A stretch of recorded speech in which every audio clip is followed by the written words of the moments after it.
कहते हैं ज़िंदगी का आखिरी ठिकाना ईश्वर का घर है। कहते हैं ज़िंदगी का आखिरी ठिकाना ईश्वर का घर है। कुछ नेकियां इकट्ठा कर ले ए मुसाफिर, कुछ नेकियां इकट्ठा कर ले ए मुसाफिर। किसी के घर खाली हाथ नहीं जाया करते हैं, किसी के घर खाली हाथ नहीं जाया करते हैं। नमस्कार, मैं हूँ अलका यादव और जैसा कि आपको पता है हर शनिवार को मैं आप सबके लिए लेकर आती हूँ एक मोटिवेशनल स्टोरी। जी हाँ, आज भी लाई हूँ आप सबके लिए एक और कहानी और आज की कहानी का नाम है हम सबके जीवन की 4 रानियाँ। एक बार की बात है, एक राज्य में एक राजा रहते थे और वो बहुत बूढ़े हो चुके थे। उनके राज्य के मंत्रियों ने और यहाँ तक कि उनके वहाँ के पंडित जी ने भी बताया कि अब उनको अपना उत्तराधिकारी घोषित कर देना चाहिए। राजा ने उन सब की बात मानकर राज्य का उत्तराधिकारी अपने बेटे को घोषित कर दिया।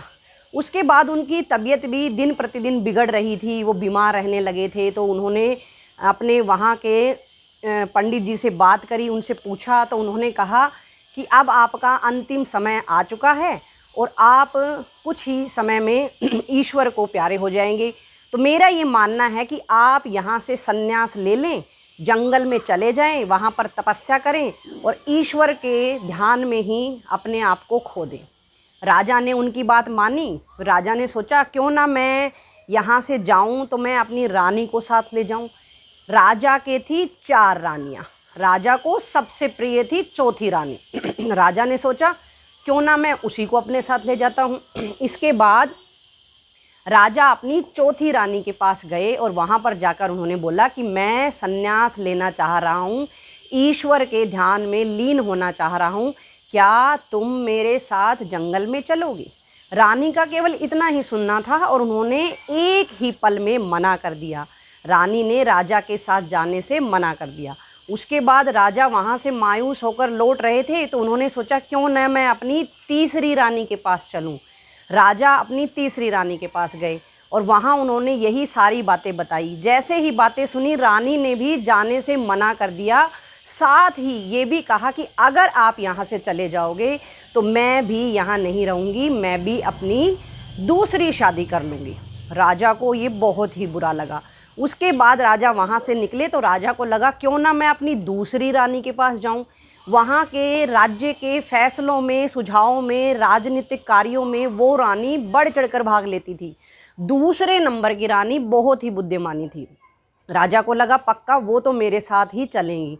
राजा उनके पास भी गए, उनको ये सारी बातें बताई। तो दूसरी रानी ने कहा कि मैं आपके साथ नहीं चल सकती हूँ, मैं तो यहीं रहूँगी। हाँ, मैं इतना ज़रूर कह सकती हूँ कि जब भी आप ईश्वर को प्यारे हो जाएंगे तो मैं आपका अंतिम संस्कार बिल्कुल भव्य तरीके से करवा दूंगी और इससे ज़्यादा मैं आपके साथ नहीं चल सकती हूँ, इससे ज़्यादा मैं कुछ भी नहीं कर सकती हूँ।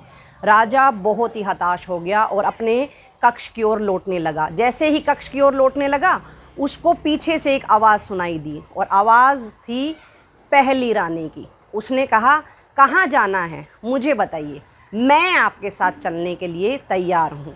जहाँ भी आप जाना चाहोगे, जिस भी स्थिति में आप रहना चाहोगे, उसी स्थिति में मैं आपके साथ जाने के लिए तैयार हूँ। राजा को ये देखकर बहुत हैरानी हुई। पहली रानी जिसके साथ राजा ने सबसे पहले शादी की थी, उसकी तरफ ज़्यादा ध्यान भी नहीं दिया गया था। वो भी राजा की तरह ही बहुत ही दयनीय स्थिति में हो चुकी थी। वो राजा के साथ हर स्थिति में, हर हाल में जाने के लिए तैयार थी। तो देखा बच्चों और दोस्तों, ये कोई 4 रानियां उस राजा की रानियां नहीं हैं, ये रानियां हैं हम सबके जीवन की रानियां। अगर हम बात करें, सबसे पहले हम चौथी रानी की बात करें तो उसने बिल्कुल ही साफ साफ मना कर दिया था राजा के साथ जाने के लिए। तो चौथी रानी है हमारा शरीर, जिस शरीर की हम बहुत ज़्यादा ध्यान देते हैं, गोरा काला, इसको मेंटेन रखने के लिए एक्सरसाइजेज करते हैं, मेडिटेशंस करते हैं। तो इस शरीर को हम अच्छा बनाने के लिए ना जाने क्या क्या करते हैं। तो चौथी रानी है हमारा शरीर, जिसने साफ ही मना कर दिया था। तो इस कहानी से हमें यह पता चलता है कि जब भी हम यहाँ से जाएंगे, ईश्वर की शरण में जाएंगे, तो हमारा शरीर हमारे साथ नहीं होगा। अगर हम बात करें, आपको कहानी याद होगी तो तीसरी रानी ने तो बिल्कुल ही साफ मना कर दिया था और ये कहा था कि अगर आप चले गए तो मैं दूसरी शादी कर लूँगी। वो तीसरी रानी कुछ और नहीं है, वो तीसरी रानी है हमारा रुपया, पैसा, संपत्ति, ये सारी मटेरियलिस्टिक आइटम्स जिनके पीछे हम हर रोज़ भागते रहते हैं, ये हमारे साथ कभी नहीं जाने वाली हैं।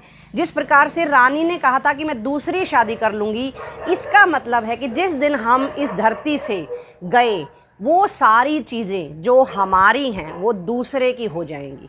अब अगर हम बात करें दूसरी रानी की, दूसरी रानी है हमारे रिश्तेदार, हमारे दोस्त, हमारे परिवार के सदस्य। दूसरी रानी ने कहा था कि मैं आपका अंतिम संस्कार भव्य तरीके से करवा दूंगी। तो दोस्तों और बच्चों, इसका ये मतलब हुआ कि जो भी हमारे रिश्तेदार हैं, दोस्त हैं, जिनको भी हम अपना मानते हैं, वो सब केवल और केवल हमारे अंतिम संस्कार तक ही साथ रहेंगी।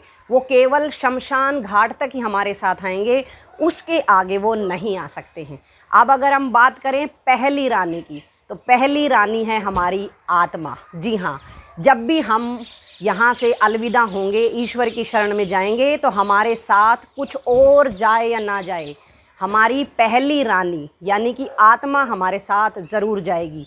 और जिसका हमने जीवन भर ध्यान दिया ही नहीं है, इसके पीछे भी एक कारण है। क्यों ध्यान नहीं दिया है?